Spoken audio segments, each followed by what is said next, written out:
হুম, তাহলে আমাদের আজকের রাজসভার কর্মসূচি কি মন্ত্রী? আগে মহারাজ, নবাবের দূত বাইরে অপেক্ষা করছে। কি আশ্চর্য! এতক্ষণ বলনি কেন? এই প্রহরী। প্রণাম মহারাজ। নবাবের দূতকে শীঘ্র আমার কাছে পাঠাও। যথাজ্ঞা মহারাজ।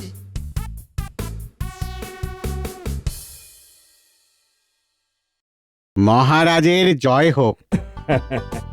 মুর্শিদাবাদ থেকে এসেছো, তুমি আমাদের অতিথি। আজ আমাদের আতিথ্য গ্রহণ করো। বলো বলো দূত, কি সংবাদ? মহারাজ, মুর্শিদাবাদ থেকে নবাব জানিয়েছেন যে উনি এখন আসতে পাচ্ছেন না, পরে যখন আসবেন তখন জানিয়ে দেবেন। ও আচ্ছা আচ্ছা, বেশ বেশ, তুমি এখন বিশ্রাম নাও, আর নবাবকে আমার শ্রদ্ধা জানিও। মার্জনা করবেন মহারাজ, আমাকে এক্ষুনি মুর্শিদাবাদে ফিরে যেতে হবে।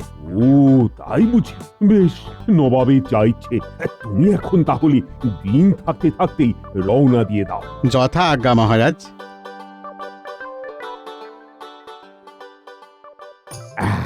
তাহলে নবাব এখন আসছেন না। আচ্ছা মন্ত্রী, তুমি রাজকোষের অবস্থা বলো তো। রাজকোষের অবস্থা এখন বেশ ভালো। তা প্রজারা ঠিক মতো খাজনা দিচ্ছে তো? আগে তা দিচ্ছে মহারাজ। এই বছর ভালো ফসল হয়েছে, কারিগররাও সবাই ভালো আছে, বণিকেরাও ভালোই ব্যবসা করেছে। মহারাজের মনে হয় রাতে ভালো নিদ্রা হয়নি। অবশ্য আমারও হয় না, বড় মশার উপদ্রব মহারাজ। আপনাকেও কি রাতে মশাই বিরক্ত করে মহারাজ? না হে গোপাল, মশারা আমার কাছে আসার ঠিক সাহস পায় না। আসলে মাথা ঘামানোর মতো কাজ না থাকলে ঘুম পায় বটে, যদিও সেটি খুব ভালো লক্ষণ নয় বলেই আমার মনে হয়। তাহলে মহারাজ, আমাদের কর্মসূচি দাঁড়ালো যে কিচ্ছু না, সব যখন ঠিকঠাক চলছে তখন আমি ভাবছি একবার ভ্রমণে যাব পাহাড়ে, সাথে তোমাদের রানীমাও থাকবেন। একদম ঠিক বলেছেন মহারাজ, এটা আমারও মনের কথা। আপনি আপনি কোথাও ঘুরে আসুন। মন্ত্রী মশাইয়ের উৎসাহ যেন একটু বেশি। মনে হয় মহারাজ না থাকলেও খুব খুশি হয়। কিন্তু মহারাজ, সে তো অনেক দিনের ব্যাপার। মানে আপনার ফিরে আসতে আসতে 2 মাস তো হবেই কমপক্ষে। মাত্র 2 মাস? আমি তো ভাবলাম 6 মাস। 6 মাস মহারাজ অনুপস্থিত থাকলে রাজ্য রসাতলে যাবে। তাছাড়া এটাও আমার প্রশ্ন, এই 2 মাসে রাজ্য চলবে কি করে মহারাজ? গোপাল গোপাল, তুমি বেশি প্রশ্ন করছো। রাজ্য কিভাবে চলবে সেটা মহারাজই বলে যাবেন। জ্যোতিষী, তুমি বলো তো, আমার এই সময় ভ্রমণে কোনো সমস্যা আছে কিনা? মহারাজ, যদি সাগরে যেতেন তাহলে বিপদ ছিল, কিন্তু আমার গণনায় আপনার পাহাড়ে যেতে কোনো বাধা নেই। মহারাজ, আপনি চিন্তা করবেন না, আমি তো আছি। আর আপনার সাথে লোক লস্কর সৈন্য সবাই থাকবে। মন্ত্রী বড়ই উৎসাহী দেখছি। কিন্তু মহারাজ, আমার মনে হয় এক্ষুনি আপনার যাওয়া ঠিক হবে না। কিছুদিন ধৈর্য ধরে যান মহারাজ। আশ্চর্য! গোপাল, তুমি কি মহারাজের যাত্রা পণ্ড করতে চাও নাকি? আসলে গোপাল তো আমাকে বড়ই ভালোবাসে, তাই চিন্তায় পড়ে যাচ্ছে। কিন্তু তুমি রাজ জ্যোতিষীর কথা শুনলে তো গোপাল, আমার কোনো ভয় নেই। আর এখন রাজ্যে সবকিছু শান্তিপূর্ণ ভাবেই হবে। আর আমার অনুপস্থিতিতে মন্ত্রী, তোমাকেই কিন্তু রাজ্য সামলাতে হবে। বিলক্ষণ মহারাজ, বিলক্ষণ। আপনি নিশ্চিন্তে যাত্রা করুন। না মহারাজ, আপনাকে কয়েকটা দিন থাকতেই হবে। হয়তো এমন কিছু ঘটবে যেখানে যেখানে আপনার থাকাটা ভীষণ দরকার মহারাজ। গোপাল গোপাল, তুমি বড় কথায় কথায় মহারাজের যাত্রার বিঘ্ন ঘটাচ্ছ। আচ্ছা আচ্ছা আচ্ছা, তোমার কথাই মেনে নেব গোপাল। আমি আরো 7 দিন অপেক্ষা করছি। এই 7 দিনে যদি এমন কিছু না ঘটে, মানে যেখানে আমার থাকা খুব জরুরি, তাহলে কিন্তু নিশ্চিন্ত ভাবেই আমি পাহাড়ের জন্য যাত্রা শুরু করব। আগে মহারাজ। আবার 7 দিন কেন মহারাজ? মন যখন চাইছে তখন কালকেই কোনো ভালো সময় দেখে। না মন্ত্রী, না, এক গোপালের কথাই থাক। আমি বরং 7 দিন আরো দেখি। মন্ত্রী মহারাজ, আমার অনুরোধ কখনোই একেবারে ফেলে দেন না।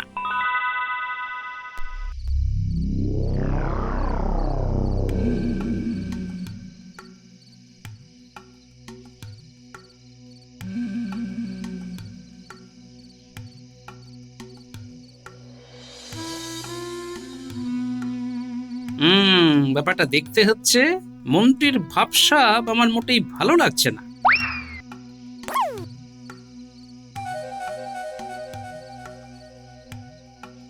ঠিক ধরেছি, মন্ত্রী এমন ভাবে যাচ্ছে যেন সে চাইছে না যে তাকে কেউ অনুসরণ করুক।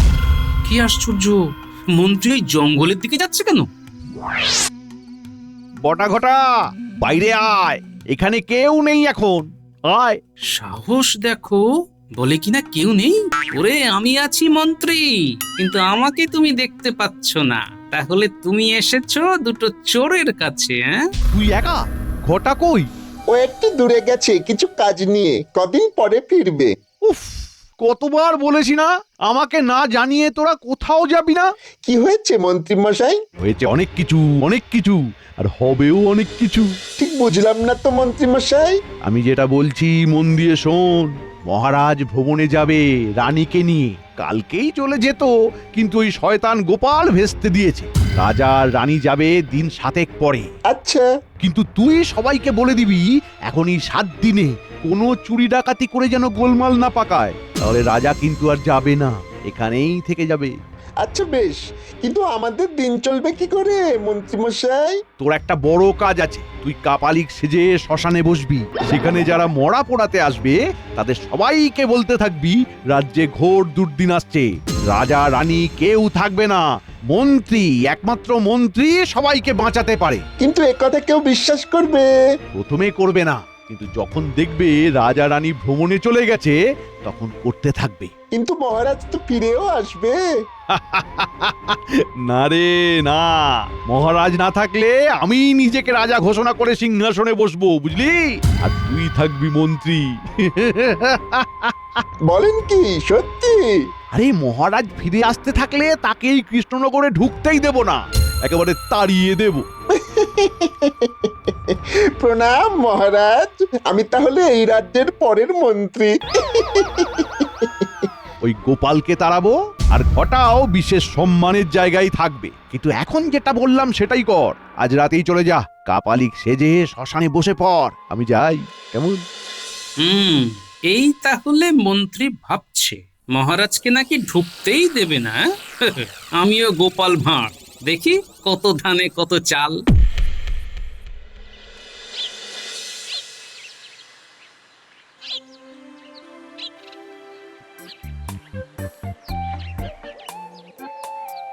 বলো বলো গোপাল। মহারাজ, এই বাগান তো বড়ই মনোরম, আপনি এখানে ঘুরেই তীর্থ ভ্রমণের স্বাদ পেতে পারেন। কি জানো গোপাল, এই বাগানে আমি বহুদিন ধরেই ঘুরছি, আনন্দও পাচ্ছি, কিন্তু এই মুহূর্তে রাজসভাতে বিশেষ কাজ নেই যখন, তখন ভাবি যাই যাই একটু পাহাড়ে ঘুরে আসি। আর পাহাড় তো খুব সুন্দর। আমার তো আবার পাহাড়ে ওঠার কথা ভাবলেই বুক একেবারে ধড়ফড় করে। গোপাল, পাহাড়ে উঠতে গেলে তোমাকে যে আর একটু রোগা হতে হবে। সর্বনাশ, রোগা হওয়ার উপায় যে আমার জানা নেই মহারাজ। প্রণাম মহারাজ, রানীমা এক্ষুনি আপনাকে অন্দরমহলে ডেকে পাঠিয়েছেন। সে কি, হঠাৎ কি হলো? ঠিক আছে ঠিক আছে, তুমি যাও। এত সকালে রানীমা ডাকছে কেন মহারাজ? চলো তো গোপাল, চলো। কি হয়েছে রানী? সকালবেলায় ঘর পরিষ্কার হয় তুমি জানো। হ্যাঁ তো। আজ পরিষ্কার করতে গিয়ে এটা আবিষ্কার হয়েছে। এটা দেখে মনে হচ্ছে অনেক পুরনো, কিন্তু এতে একটা ছড়া লেখা আছে। ছড়া? সে কি? মহারাজ, এ কোনো গুপ্তধনের সংকেত নয় তো? কি বলছো গোপাল? কিন্তু এটাই প্রাসাদের অন্দরমহলে এলো কি করে? হতে পারে মহারাজ, অনেক দিন ধরে আসবাবপত্রের কোনো ভাঁজের মধ্যে আটকে ছিল, আজ মুক্তি পেয়েছে। দেখি দেখি। সাবধানে ধরবেন মহারাজ, অনেক পুরনো তো, ছিঁড়ে যেতে পারে। এই যেন মনে হচ্ছে ধাঁধা। আচ্ছা, রাজসভায় এটি নিয়ে আজ আলোচনা হবে। সভা কবি, শুরু করো। সবকিছুর মাঝে সব আছে, না বেশি দূর না বেশি কাছে। যদি যাও নৈরিতে আছে কাপালিক, শেষ প্রহরে খুঁজে না পেলে সবাইকে দিক। সবই সেখানে ভস্য, যে পাবে খুঁজে সে নমস্য। এ আমার কবিতা নয় মহারাজ। জানি জানি হে সভা কবি, এ তোমার লেখা নয়, এ এক অতি প্রাচীন পুঁথি। হ্যাঁ, সেই রকমই মনে হচ্ছে বটে মহারাজ। এ নিশ্চয়ই কোনো সংকেত। মহারাজ, এখানে কি কোনো গুপ্তধনের কথা বলা হয়েছে? সেরকমই কিছু মনে হচ্ছে। হ্যাঁ মহারাজ, এই গুপ্তধনের সংকেত। ওই যে বলা হয়েছে, যে পাবে খুঁজে সে নমস্য। তার মানে কি কোনো মহান কেউ খুঁজে পাবে? তুমি পেতে পারো গোপাল, কারণ তুমি তো নিজেকে মহান মনে করো। কিন্তু এই ছড়ার ব্যাখ্যা করতে হবে তো, তাহলেই তো বোঝা যাবে। এ হচ্ছে গুপ্তধনের গুপ্ত সংকেত। মহারাজ, আমরা সবাই মিলে যদি চেষ্টা করি তাহলে এই ছড়ার ব্যাখ্যা হয়তো খুঁজে বার করা যাবে। কিন্তু মহারাজ, এটি একটি সাংঘাতিক ঘটনা। তা অবশ্য বটে। বিশেষ করে এটি যখন রাজবাড়ির মধ্যে থেকেই পাওয়া গেছে, তখন আমরা ভাবতেই পারি যে গুপ্তধন হয়তো এই রাজবাড়ির মধ্যেই আছে। মহারাজ, মহারাজ যদি আপনি অনুমতি দেন তাহলে আমরা রাজবাড়ির চারিদিকটা ঘুরে দেখতে পারি, হয়তো কোনো সুড়ঙ্গ। মন্ত্রী মশাই, আগে তো ছড়ার ব্যাখ্যা করা হোক। তুমি এসব পারবে না গোপাল, আমাকেই যা করার করতে হবে। মন্ত্রী মশাইয়ের মনে হচ্ছে গুপ্তধন খোঁজার ভীষণ তাড়া। কি বলতে চাইছো গোপাল? মহারাজ, গুপ্তধন থাকুক চাই না থাকুক, আমার অনুরোধ, এরকম অবস্থায় আপনি ভ্রমণে যাবেন না মহারাজ। আপনাকে এখানেই থাকতে হবে, আমাদের এটা ভীষণ বড় কাজ। হ্যাঁ হ্যাঁ, আমাকে তো থাকতেই হবে। আর তুমি বলেছিলে না, যদি কোনো বড় ঘটনা ঘটে তাহলে আমাকে থাকতে হবে। হ্যাঁ মহারাজ, এটা সত্যি বড় ঘটনাই বটে। আর তোমরা সবাই ভাবো, কাল রাজসভায় এই নিয়ে আলোচনা হবে।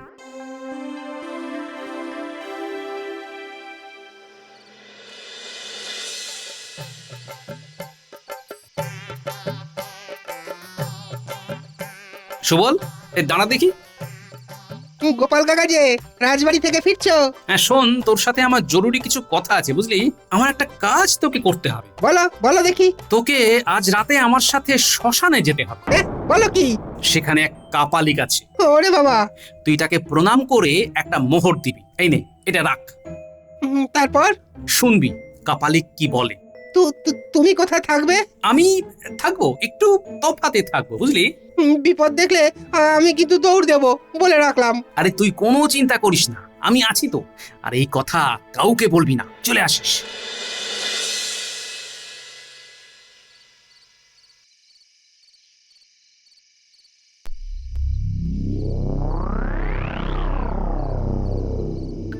ওরে বাবা, ওকে দেখেই তো ভয় করছে। কোনো ভয় নেই, যা এগিয়ে যা। কি চাস? বেশ বেশ, শোন রে, এই রাজ্যের ঘোর বিপদ। কি রকম বিপদ বাবা?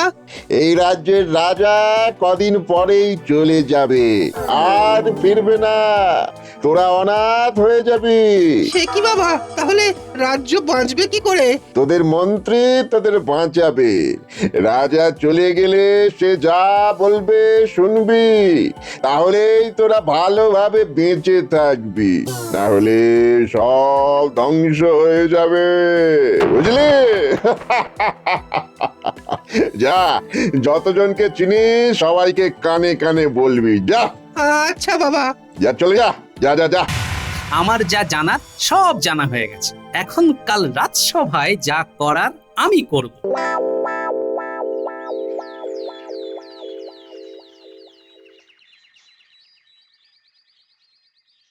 ছড়ার মানে আমি বুঝে গেছি মহারাজ, এ খুব সোজা, আমরা জটিল করে ভাবছি। তাই নাকি? তা বলো শুনি। বলো বলো গোপাল। মহারাজ, ছড়ার প্রথম দুটি ছত্রে লেখা আছে সবকিছুর মাঝে সব আছে, না বেশি দূর না বেশি কাছে। অর্থাৎ যেখানে সব মানে মৃতদেহ আছে আর তাকে ঘিরে তার পরিজনেরা আছে, তারাই তো সবকিছু। তার পরের ছত্রে বলা হয়েছে যদি যাও নৈরিতে আছে কাপালিক, শেষ প্রহরে খুঁজে না পেলে সবাইকে ঠিক। অর্থাৎ রাজবাড়ির নৈরিত কোণে যদি কিছু দূর যাওয়া যায় তাহলে আমরা পাবো শ্মশান। দেখুন মহারাজ, সব মিলে যাচ্ছে। শ্মশানে মৃতদেহ আছে, পরিজনেরা আছে, আর ছড়ার শেষ ছত্রে বলা হয়েছে সবই সেখানে ভস্য, যে পাবে খুঁজে সে নমস্য। অর্থাৎ চিতাভস্যর কথা বলা হয়েছে মহারাজ। কিন্তু কাপালিক? যদি শেষ রাতে আমরা সবাই শ্মশানে গিয়ে দেখি কোনো কাপালিক বসে আছে, তাহলে বুঝতে হবে এই হলো সেই কাপালিক। তাকে ধরে আমাদের প্রশ্ন করতে হবে। আমি গোপালের ব্যাখ্যার সাথে একেবারেই একমত নই মহারাজ। এইসব আষাঢ়ে কাহিনী গোপাল মনে মনে বানিয়েছে। আর শেষ রাতে যদি শ্মশানে কাপালিককে পাওয়া যায় তাহলে কি বলবেন মন্ত্রী মশাই? বেশ, তাহলে আজকে তোমরা সবাই যাবে শেষ রাতে শ্মশানে যদি কাপালিককে পাওয়া যায় তাহলে তাকে ধরে আনবি। আমি জানতে চাই কেন এই ছড়া, আর কে সেই কাপালিক। শয়তান গোপাল, আমি বুঝে গেছি এই ছড়া তুই বেটা বানিয়ে লিখেছিস আর রানীমার ঘরে কোনোভাবে ঢুকিয়ে দিয়েছিস। কিন্তু বটার কথা তুই জানলি কি করে? আজ তুই বোকা বনবি, বটাকে বারণ করে দেব। মন্ত্রী, তুমি আজ সবাইকে নিয়ে রাতে শ্মশানে যাবে। নিশ্চয়ই মহারাজ, তবে আমি জানি গোপাল 100% ভুল। শোন বটা, তোকে এখন আর শ্মশানে যেতে হবে না। হে, আমার তো খুব ভালো লাগছিল, লোকজন একটু ভক্তি ভরে প্রণাম করছিল। আসলে আমাকে জীবনে কেউ তো এত সম্মান দেয়নি। আরে চুপ কর হতভাগা, মেলা কথা বলিস না তো। যা বলছি সেটা শোন, এখন কটা দিন যাবি না, এখানেই ঘাপটি মেরে থাক। সবে তো 3 দিন হয়েছিল। ঠিক আছে, আপনি যখন বলছেন তখন তো যাবই না। হ্যাঁ, আবার তোকে যখন সময় সুযোগ করে বলবো তখন যা। আগে ঠিক আছে, কিন্তু যদি একটু মোহর দেন তবে খুব উপকার হয়। আহা, কি আনন্দ আমার! 2 দিন বাবু কাপালিক সেজেছেন আর তার এখনই কিনা মোহর চাই। হ্যাঁ, এখনো সবকিছু হবে না, পরে পাবি। ভারী জ্বালা হলো মন্ত্রী মশাই, চুরিও করা যাবে না, আবার কিছু দেবেনও না, তাহলে আমার চলবে কি করে? করবি করবি, আরে একটু সবুর কর, সব করতে পারবি। এরপর তো আমি রাজা হব আর তুই হবি মন্ত্রী। তখন আমার মন্ত্রী হয়ে চুরি না ডাকাতি করবো? বাজে না বকে নিজের গর্তে ঢুকে যা। আমি এখন আসি। বাহ, দেখাচ্ছি তোমার চুরি ডাকাতি।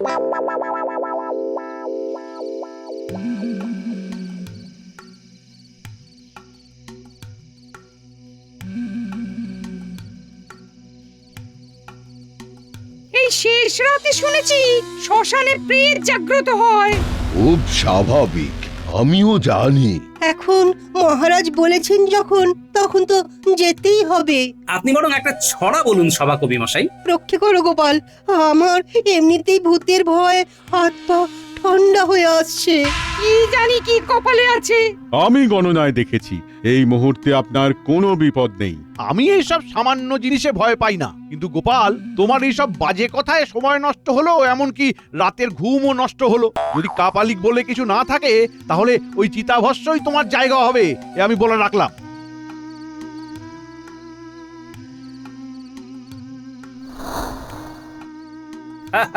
এই তো শ্মশানে এসে গেছি মন্ত্রী। এত বিরক্ত হচ্ছেন কেন? ওই যে ধুনি জ্বালিয়ে কাপালিক বসে আছে। ওরে বাবারে! শয়তান বটা, তোকে আজ মজা দেখাবো। কি মন্ত্রী মশাই, ভয় পেয়ে গেলেন নাকি? এখন আর কোনো বলার বাধা রইল না যে গোপাল তোমার ব্যাখ্যাই ঠিক। হ্যাঁ, মানে আমি মন্ত্রী, আপনাদের সবাইকে বিপদ থেকে রক্ষা করবার দায়িত্ব নিয়ে এসেছি, আর তাই আমি একাই যাব কাপালিকের সামনে। আপনারা সবাই এখানে অপেক্ষা করুন। সেই ভালো, আপনি যান, সাথে পেয়াদা নিয়ে যান। এই কাপালিক সেই ছড়ার কাপালিক নাও তো হতে পারে। ওটা যদি 150 বছর আগের পুঁথি হয়, তাহলে কাপালিক কি 200 বছর ধরে এখানে বসে আছে? গোপাল যাই বলুক, এসে কাপালিক নয়। তাও আমাকে ব্যাপারটা দেখতে হচ্ছে। চলো চলো পেয়াদা, চলো। এই শয়তান বটা, তোকে আজ আসতে বারণ করলাম, তাও তুই এসেছিস। তোর এত কিসের কাপালিক সাজার শখ শুনি? তোকে তো বললাম রাজা বাইরে ভ্রমণে গেলে আমি হয়ে যাব রাজা আর তুই হবি মন্ত্রী। রাজাকে ঢুকতেই দেব না, সবাই তখন কাপালিকের কথাই বিশ্বাস করবে। যা যা, এখান থেকে উঠে চলে যা।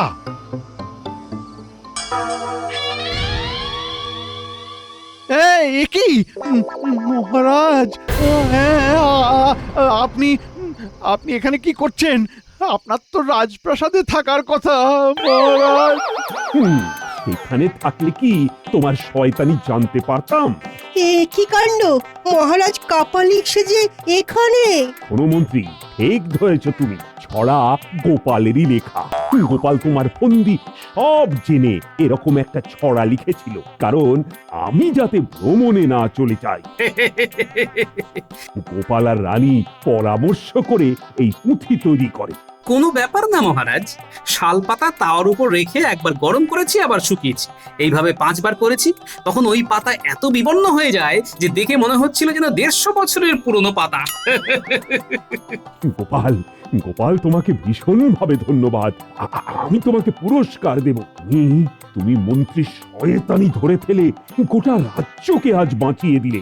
আর এমন মন্ত্রীর স্থান হবে গারদে। ভুল হয়ে গেছে মহারাজ, আর হবে না এমনটি কোনো দিনও না মহারাজ, ভুল হয়ে গেছে। দাদা, মন্ত্রীকে বেঁধে নিয়ে চলো আর গারদে ঢোকাও। হায় হায় হায় হায়, এ কি হলো, এ কি হলো আমার? মোক্ষম চাল দিয়ে গোপাল, আর তোমার বুদ্ধিতে আজ কাপালি সাজলাম। মন্দ লাগছিল না বটে, বরং বরং বেশ উত্তেজনা লাগছিল। গোপালের বুদ্ধির মতো কোনো যন্ত্র আমি এখনো আবিষ্কার করতে পারলাম না।